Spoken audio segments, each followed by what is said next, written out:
Hello friends, प्यारे student. आज का हमारा टॉपिक है कोल्ड चेन सिस्टम, यानी वैक्सीन का स्टोरेज हम कैसे करते हैं।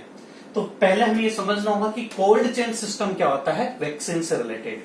कोल्ड चेन सिस्टम का मतलब होता है कि जहां पे वैक्सीन बनती है, जहां से वैक्सीन मैन्युफैक्चरर हो रही है, मैन्युफैक्चरर वहां से लेकर वैक्सीन को एक्चुअल में एडमिनिस्ट्रेशन वाली साइट पे लगाने पर वैक्सीन का कोल्ड चेन बरकरार रखना, यानी वैक्सीन को गर्म होने से बचाना, वैक्सीन को खराब होने से बचाना, उस सिस्टम को हम कोल्ड चेन सिस्टम कहते हैं। कोल्ड चेन सिस्टम मतलब होता है जहां से वैक्सीन बन रही है, जैसे बड़ी सिटीज में वैक्सीन बनती है, तो बड़ी सिटीज से लेकर स्मॉल गांव तक, छोटे हर घर तक जब वैक्सीन पहुंच रही है, उस दौरान वैक्सीन खराब नहीं हो, इसके लिए हम क्या करते हैं, उसका स्टोरेज करते हैं टेम्परेचर मेंटेनेंस के लिए।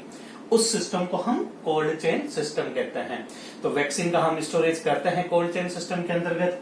हम बात करते हैं इंडिया में कोल्ड चेन सिस्टम को हम कैसे फॉलो करते हैं। तो इंडिया में मोस्टली वैक्सीन, सिंपल सा तरीका है कोल्ड चेन। टेम्परेचर क्या रखेंगे हम वैक्सीन का स्टोरेज का, तो सिंपल सा है कि मोस्ट ऑफ वैक्सीन को हम कोल्ड चेन के अंदर रखते हैं। टेम्परेचर जो रखेंगे वो +2 से लेकर +8 डिग्री सेंटीग्रेड पर। इंडिया में मोस्टली वैक्सीन का स्टोरेज हम इस टेम्परेचर पर करते हैं, +2 से लेकर +8 डिग्री टेम्परेचर पर हम करते हैं। केवल 2 वैक्सीन ऐसी है जिनका हम स्टोरेज इस टेम्परेचर पर नहीं करते हैं। उसमें से पहला अपवाद, यानी वैक्सीन का जो अपवाद है वो है ओरल पोलियो वैक्सीन, ओपीवी। यदि ओपीवी को लंबे समय तक रीयूज करना है, या लंबे समय तक यूज भी करना है हमें, या लंबे समय तक स्टोरेज करना है ओपीवी को, तब ओपीवी का टेम्परेचर -20 to -40 डिग्री सेंटीग्रेड पे रखा जाएगा स्टोरेज का। और दूसरी वैक्सीन है हमारी येलो फीवर। येलो फीवर को स्टोरेज करने के लिए -30 to +5 डिग्री टेम्परेचर पर हम स्टोरेज करते हैं। तो केवल इन 2 वैक्सीन को छोड़कर मोस्टली वैक्सीन +2 से लेकर +8 तक हम स्टोरेज करते हैं। नेक्स्ट हम बात करते हैं कोल्ड चेन के लेवल। इंडिया में हम वैक्सीन का स्टोरेज कहां किस लेवल पे करते हैं। जैसा कि हम जानते हैं कि इंडिया में अलग अलग तरह के लेवल होते हैं, PSC, CSC, sub centre, regional college, district hospitals, हम सब जानते हैं। जैसे मेडिकल कॉलेजेस होते हैं, उसके बाद में डिस्ट्रिक्ट हॉस्पिटल होता है, फिर सीएससी होता है, फिर पीएससी होता है, फिर सब सेंटर वगैरह होते हैं। तो हम स्टोरेज की बात करें तो इंडिया में 4 लेवल होता है कोल्ड चेन को मेंटेन करने के लिए। सबसे बड़ा लेवल होता है स्टेट लेवल पर, या फिर जिनको हम रीजनल लेवल भी कहते हैं, बड़े लेवल पर वैक्सीन का स्टोरेज। स्टेट या रीजनल लेवल पर वैक्सीन का हम storage walk in cold room या फिर वॉक इन फ्रीजर, यानी बड़े फ्रीजर होंगे या फिर बड़े कोल्ड रूम होंगे। क्योंकि हमें स्टेट या रीजनल लेवल पर लंबे, यानी काफी ज्यादा वैक्सीन को हम स्टोरेज करना होता है, इसलिए हम छोटे छोटे फ्रीजर ना लेकर बड़े बड़े फ्रीजर लेते हैं, जिसमें हम इजीली चल फिर सकते हैं। इतने बड़े फ्रीजर्स होते हैं, वहां पे हम वैक्सीन को स्टोरेज करते हैं। या तो कोल्ड रूम होंगे या फिर कोल्ड फ्रीजर्स होंगे। और स्टेट एंड रीजनल लेवल पर वैक्सीन को हम मैक्सिमम 3 मंथ तक स्टोरेज कर सकते हैं। तो रीजनल और स्टेट लेवल पर बड़े फ्रीजर होते हैं, कोल्ड रूम होते हैं। सेकेंड लेवल आता है वैक्सीन स्टोरेज का, वो है सीएससी, या फिर हम कह सकते हैं district hospital. CSC and district hospital में हम वैक्सीन स्टोरेज की बात करते हैं तो वहां पर चाहिए लार्ज ILR। हम पढ़ेंगे आईएलआर के बारे में, ice line refrigerator. Cold chain system का सबसे इंपॉर्टेंट लिंक होता है आइस लाइन रेफ्रिजरेटर। तो बड़े आइस लाइन रेफ्रिजरेटर हमें चाहिए डिस्ट्रिक्ट या सीएससी में वैक्सीन को स्टोरेज करने के लिए। सीएससी और डिस्ट्रिक्ट में भी वैक्सीन को हम 1 मंथ तक स्टोर करके रखते हैं। तीसरा लेवल है पीएससी लेवल पर। पीएससी लेवल पर हम वैक्सीन को स्टोरेज करने के लिए स्मॉल आईएलआर यूज करते हैं। स्मॉल आईएलआर, छोटे आईएलआर होते हैं, छोटे आइसलैंड रेफ्रिजरेटर होता है, टॉप फ्रीजर होते हैं, हम वो यूज करते हैं। यहाँ पे भी हम वैक्सीन को 1 मंथ तक स्टोरेज करते हैं। अब क्या होता है कि कुछ फ्रीजर्स भी होते हैं, कुछ आईएलआर भी होते हैं। तो रीजनल लेवल पे हमने कहा कि फ्रीजर या फिर वॉक इन कोल्ड रूम होंगे। डिस्ट्रिक्ट लेवल पे या तो आईएलआर होंगे या फिर बड़े फ्रीजर होंगे, डीप फ्रीजर जिनको हम कहते हैं। और पीएससी पर होंगे या तो स्मॉल आईएलआर होंगे या स्मॉल फ्रीजर भी हो सकते हैं वैक्सीन को स्टोरेज करने के लिए। और चूंकि state, CSC and PSC, PSC पर ही डॉक्टर सबसे पहले मौजूद होता है। डॉक्टर का और कम्युनिटी के जो लोगों का बीच का जो कांटेक्ट पॉइंट है वो पीएससी से ही स्टार्ट होता है। और हमारा 4th लेवल जो है वो है पेरिफेरली लेवल, मतलब सब सेंटर या विलेज लेवल। चूंकि सब सेंटर एंड विलेज लेवल पर फ्रीजर मौजूद नहीं होते हैं, तो हम वैक्सीन को स्टोरेज करते हैं वैक्सीन कैरियर के रूप में, जो कि हम सबने पोलियो की वैक्सीन पिलाई होगी, उसमें देखा होगा। वैक्सीन कैरियर होते हैं या फिर होते हैं आइस पैक होते हैं। वैक्सीन कैरियर या आइस पैक के रूप में हम वैक्सीन को स्टोरेज करते हैं। तो हम बात करते हैं सब सेंटर पर वैक्सीन का स्टोरेज मैक्सिमम 24 से 48 घंटे, या फिर यदि आइस पैक आपके पास में लार्ज क्वांटिटी में है तो हम 72 घंटे तक भी वैक्सीन को स्टोरेज कर सकते हैं, नॉर्मली 24 से 48 घंटे में। तो इंडिया में कोल्ड चेन स्टोरेज के 4 लेवल हो गए, state level, CSC, PSC, sub centre और विलेज लेवल। स्टेट लेवल पे 3 महीने तक वैक्सीन को, सीएससी पे बड़े फ्रीजर्स होते हैं, आईएलआर होते हैं 1 मंथ तक, पीएससी पर 1 मंथ तक स्मॉल आईएलआर या फ्रीजर होते हैं। सब सेंटर या विलेज लेवल पे वैक्सीन कैरियर होते हैं, डे कैरियर होते हैं, आइस पैक होते हैं, जिसमें वैक्सीन को 24 से 48 घंटे तक हम स्टोरेज कर सकते हैं। क्योंकि हमने कहा कि कोल्ड चेन की सबसे इंपॉर्टेंट लिंक आईएलआर होती है। एक इंपॉर्टेंट पॉइंट एग्जाम में आता है कि वैक्सीन फेलियर के सबसे ज्यादा चांसेस कौन से लेवल पे होते हैं, डिस्ट्रिक्ट लेवल पे या फिर रीजनल लेवल पे, पीएससी लेवल पर या फिर विलेज लेवल पर या पेरिफेरल लेवल पर। चूंकि सब सेंटर और विलेज लेवल पर वैक्सीन के स्टोरेज के लिए आईएलआर मौजूद नहीं होते हैं, तो यहीं पर वैक्सीन फेलियर के सबसे ज्यादा चांसेस होते हैं, वैक्सीन फेलियर के सब सेंटर या विलेज लेवल पर। हम आईएलआर की बात करते हैं कि आईएलआर होता क्या है। आईएलआर का कंसेप्ट हम देखें, सिंपल सा, हम यदि किसी शॉप पे जाते हैं कोल्ड ड्रिंक लेने के लिए या मिल्क लेने के लिए, तो आपने येलो कलर के या व्हाइट कलर के बड़े फ्रीजर्स देखे होंगे जो टॉप ओपनिंग होती है, जिनकी टॉप ओपनिंग होती है। एक तो हमारे घर में फ्रीजर होता है जिनकी फ्रंट ओपनिंग होती है, और एक आपने देखा होगा कि कोल्ड ड्रिंक लेने के लिए, दूध लेने के लिए हम जाते हैं तो बड़े बड़े फ्रीजर्स होते हैं, उनकी टॉप ओपनिंग होते हैं। तो आईएलआर भी इसी तरह का एक डिजाइनिंग पार्ट होता है, आइस लाइंड रेफ्रिजरेटर। तो कुछ पॉइंट हम आईएलआर के बारे में डिस्कस करें कि आइस लाइंड रेफ्रिजरेटर होते क्या है, वो किस प्रकार से काम करते हैं। रेफ्रिजरेटर आईएलआर आईएलआर का एक हम डायग्राम बनाएं तो एक आईएलआर होता है, आइस लाइंड रेफ्रिजरेटर। एक हमारा आईएलआर होता है जो फ्रंट ओपनिंग होती है, जिसको हम इस प्रकार से ओपनिंग करते हैं, फ्रंट ओपनिंग करते हैं। इसके अंदर क्या करते हैं, हम वैक्सीन का स्टोरेज करते हैं। इसमें क्या होता है, हम 2 कॉलम बनाते हैं। एक कॉलम के अंदर क्या होगा कि जितनी भी वैक्सीन है जिनका हम रीयूज कर सकते हैं, जैसे वैक्सीन एक बार ओपन हो गई, हमने ओपन वाली पॉलिसी पढ़ी भी थी कि एक बार वैक्सीन यदि ओपन होती है तो उसको हम 28 दिन तक यूज कर सकते हैं। कुछ वैक्सीन को, like OPV, DPT, TT, hepatitis vaccine को, उन वैक्सीन को यदि रीयूज करना है वापस, तो उनको हम अलग बास्केट के अंदर रखेंगे वैक्सीन को, और बाकी जो नई वैक्सीन होती है उनको हम आईएलआर के अलग बास्केट में रखते हैं। आईएलआर में वैक्सीन रखने का रूल होता है कि सबसे नीचे जो वैक्सीन होती है उससे पहले हम वैक्सीन को हमेशा बास्केट के अंदर रखेंगे।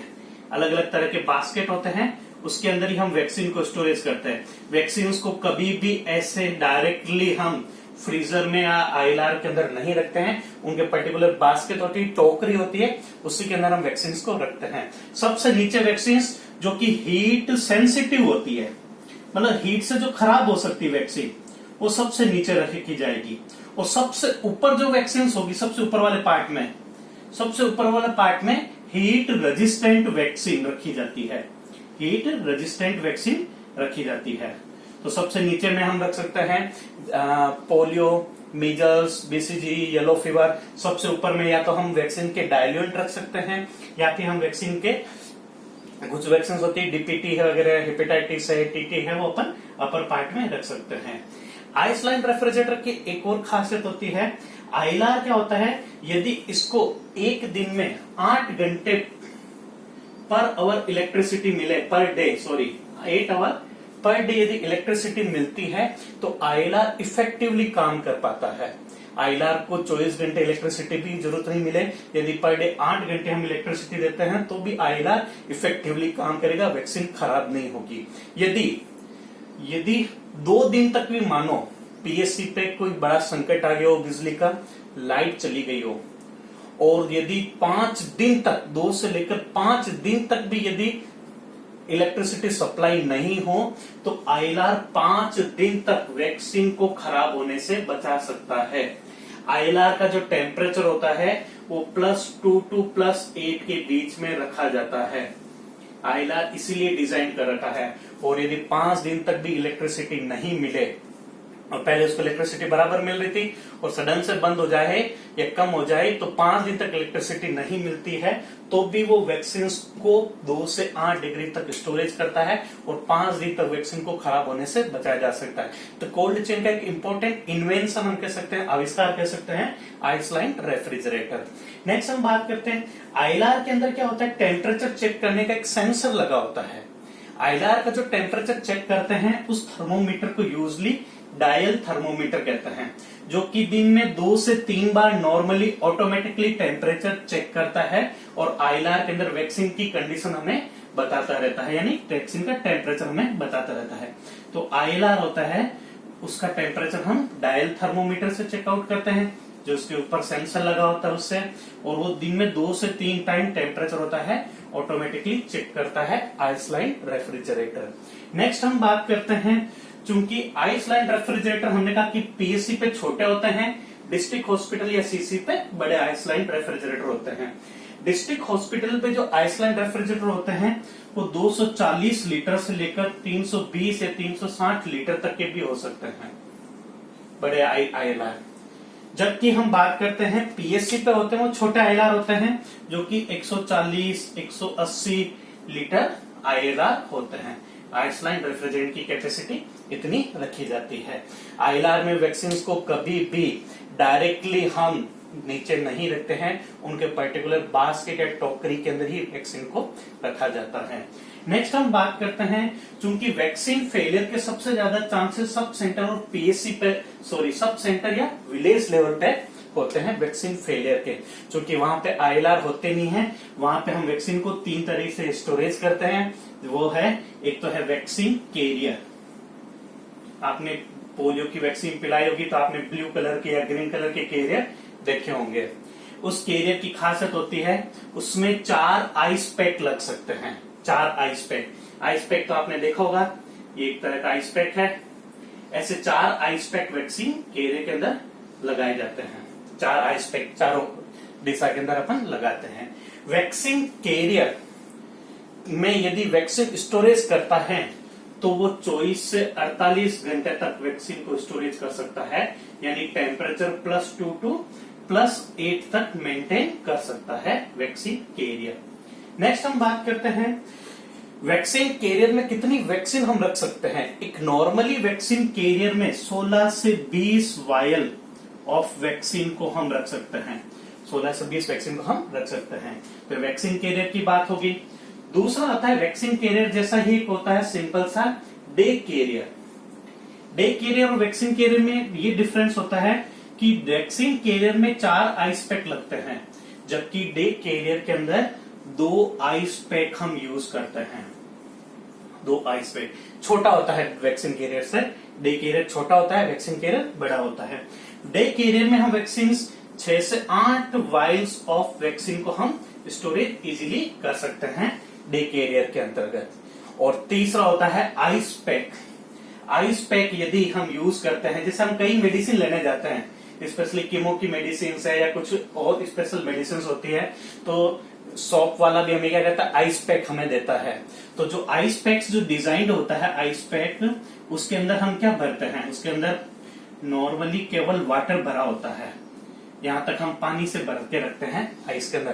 किसी तरह की कोई सिलिकॉन या किसी तरह का कोई अदर मेटल यूज नहीं करते, केवल इसके अंदर H2O पानी ही भरा हुआ रहता है। एक आइस पैक होता है वो 320 से 340 ml तक होता है। आइस पैक की कैपेसिटी 320 से लेकर 340 ml तक। यदि हम आइस पैक यूज कर रहे हैं तो आइस पैक मैक्सिमम वैक्सीन को 2 से लेकर 4 घंटे तक स्टोरेज कर सकता है, यानी वैक्सीन का टेम्परेचर 2 से लेकर 4 घंटे तक मेंटेन कर सकता है। कोल्ड चेन के अंदर हमने पढ़ा कि कोल्ड चेन होता क्या है, फिर हमने देखा कि कोल्ड चेन के अंदर मोस्टली वैक्सीन को हम 2 से लेकर 8 डिग्री टेम्परेचर स्टोरेज करते हैं। इंडिया में कोल्ड चेन के 4 लेवल होते हैं, वो भी हमने डिस्कस कर लिया। हमने ILR जो कि इम्पोर्टेंट लिंक होता है, इम्पोर्टेंट इन्वेंशन है कोल्ड चेन सिस्टम का। नेक्स्ट हम बात करते हैं कुछ बात करते हैं कि कुछ वैक्सीन होती है, वो होती है freeze dried vaccine, freeze dried, जिनको लाइफोलाइज्ड भी कहते हैं। इंपॉर्टेंट पॉइंट है ये भी, lyophilised vaccine, freeze dried powder form या फिर लाइफोलाइज्ड वैक्सीन के रूप में हम कंसिडर करते हैं। ऐसे वैक्सीन जिनको डाइल्यूट करने के लिए हमें किसी अदर सॉल्वेंट की जरूरत पड़ती है, वो सभी फ्रीज ड्राइड वैक्सीन कहलाती है या पाउडर फॉर्म में होती है। और जैसे कि BCG पाउडर फॉर्म में पाई जाती है, मोस्टली हम BCG यूज करते हैं। येलो फीवर पाउडर फॉर्म में होती है। देन हमारी मीजल्स पाउडर फॉर्म में आती है। MMR मीजल्स मम्स रूबेला ये पाउडर फॉर्म में आती है। जापानीज एनसेफेलाइटिस ये पाउडर फॉर्म के अंदर हम यूज करते हैं। BCG को डाइल्यूट करने के लिए नॉर्मल सेलाइन की जरूरत पड़ती है। भले ये कोल्ड चेन में सेलाइन ना रखा हो तो हम नॉर्मल जो सेलाइन होता है NS होता है वो हम डाइल्यूट करने के लिए यूज करते हैं। येलो फीवर की वैक्सीन को डाइल्यूट करने के लिए कोल्ड नॉर्मल सेलाइन की जरूरत पड़ेगी, कोल्ड नॉर्मल सेलाइन की। मीजल्स और MMR वैक्सीन को डाइल्यूट करने के लिए डिस्टिल वाटर की जरूरत पड़ती है। और जापानीज एनसेफेलाइटिस वैक्सीन है, इसका सवाल रिसेंटली एम्स में भी पूछा था कि जापानीज एनसेफेलाइटिस वैक्सीन को डाइल्यूट करने के लिए फॉस्फेट बफर सेलाइन की जरूरत पड़ती है। फॉस्फेट बफर सेलाइन की जरूरत पड़ती है, फॉस्फेट बफर सेलाइन। और चूंकि ये वैक्सीन एक बार यदि डाइल्यूट हो गई, रिकॉन्स्टिट्यूट हो गई, तो इनको टाइमली यूज करना चाहिए। डाइल्यूटेड वैक्सीन को मैक्सिमम 4 घंटे के अंदर यूज करना चाहिए, 4 hours. BCG, measles, MMR, Japanese 4 घंटे तक यूज करना चाहिए। हम बात करें येलो फीवर, येलो फीवर को एक बार यदि डाइल्यूट कर दिया है वैक्सीन को तो उसके आधे घंटे के अंदर यूज करना चाहिए। जापानीज एनसेफेलाइटिस को 1 घंटे के अंदर, BCG को 4 घंटे में, मीजल्स या MMR को 4 घंटे। यानी फ्रीज ड्राइड वैक्सीन यदि एक बार डाइल्यूट हो जाती है तो मैक्सिमम 4 घंटे में यूज करना चाहिए। 4 घंटे के बाद में इसको हम डिस्कार्ड कर सकते हैं। ओपन वाइल वैक्सीन हमने पढ़ा था, ओपन वाइल पॉलिसी, उनमें ये वैक्सीन इंक्लूड नहीं होती, इनको हम कभी भी यूज नहीं करते हैं। 4 घंटे के बाद में वैक्सीन का यूज नहीं किया जाता है। एक छोटा टर्म और है, जैसे हमने पढ़ा कि कोल्ड चेन। कोल्ड चेन का मतलब होता है कि वैक्सीन जहां से बनी वहां से लेकर छोटे गांवों तक यदि वैक्सीन पहुंच रही है उस दौरान उसका टेम्परेचर मेंटेन करना, वो कोल्ड चेन कहलाता है। एक वर्ड और हमारे माइंड में आता है, reverse cold chain system. Reverse cold chain, reverse cold chain क्या होता है? रिवर्स कोल्ड चेन का मतलब होता है कि actually reverse cold chain national polio elimination programme के अंदर यूज किया था रिवर्स कोल्ड चेन। इसका मतलब होता है कि जहां से स्टूल का सैंपल बना वहां से स्टूल लेकर लेबोरेटरी तक सैंपल पहुंचाना, लेबोरेटरी तक सैंपल को पहुंचाना। Why the use of cold chain, cold chain का यूज करते हुए है। इसको हम कोल्ड चेन क्यों कहते हैं? क्योंकि इसमें भी +2 to +8 डिग्री तक हम टेम्परेचर मेंटेन करते हैं। रिवर्स कोल्ड चेन इसलिए कहते हैं क्योंकि घर पे स्टूल का सैंपल बनता है तो घर से लेकर बड़े लेबोरेटरी तक सैंपल उल्टा हो गया कोल्ड चेन का, इसलिए इसका नाम हम रिवर्स कोल्ड चेन कहते हैं कि जहां से स्टूल बना वहां से स्टूल को लेकर हम लेबोरेटरी तक सैंपल को पहुंचाते हैं, इसको अपन रिवर्स कोल्ड चेन का नाम दिया जाता है। ये हमारा एक पॉइंट हो गया। तो ये आज का हमारा टॉपिक हो गया, जिसको हमने कोल्ड चेन या फिर एक छोटा सा हमने और पॉइंट पढ़ा, रिवर्स कोल्ड चेन किसको कहते हैं। इससे रिलेटेड आपको और कुछ इंक्वायरी चाहिए या इससे रिलेटेड आपको कुछ और इन्फॉर्मेशन चाहिए तो आप मुझे कमेंट करिए। फेसबुक के थ्रू भी कर सकते हैं, मैसेंजर के थ्रू भी कर सकते हैं, या फिर मेरे पर्सनल नंबर के थ्रू भी आप कांटेक्ट मुझे कर सकते हैं। वीडियो को लाइक करें, सब्सक्राइब करें और बेल आइकन को ओपन करें। Thank you so much.